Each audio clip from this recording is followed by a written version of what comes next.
ഹരേ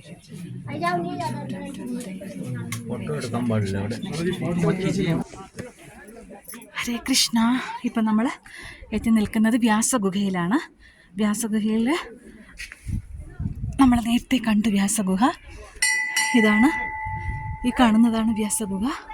ഭഗവാൻ വേദവ്യാസൻ ഇവിടെ ഇരുന്നാണ് മഹാഭാരതം ഉൾപ്പെടെയുള്ള വേദങ്ങൾ രചിച്ചു. മഹാഭാരതം രചിച്ചു. നമ്മൾ ഗണപതി ഗുഹ കണ്ടു.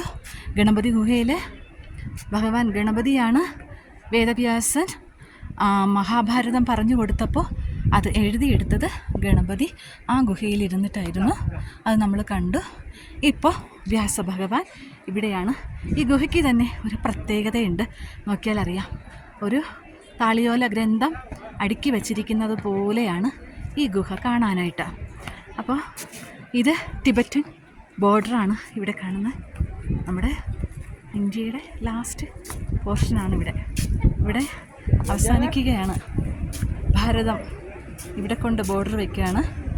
പിന്നെ നേപ്പാളാണ്, ടിബറ്റൻ ഏരിയയാണ് നമ്മൾ ഈ കാണുന്നത്. അപ്പോൾ നമ്മുടെ ദേശീയ പതാക ഇവിടെ നാട്ടി ഇവിടെ അതിർത്തി ബോർഡർ വെച്ചിട്ടുണ്ട്. ഹരേ കൃഷ്ണ.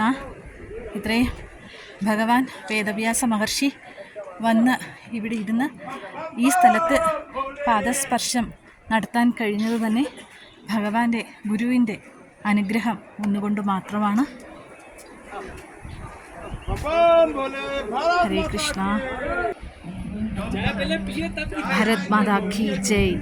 ഇതാ നമ്മുടെ ദേശീയ പതാക അങ്ങനെ ഈ പർവ്വതത്തിൽ ഇങ്ങനെ പാറി കളിക്കുകയാണ്. ഹരേ കൃഷ്ണ.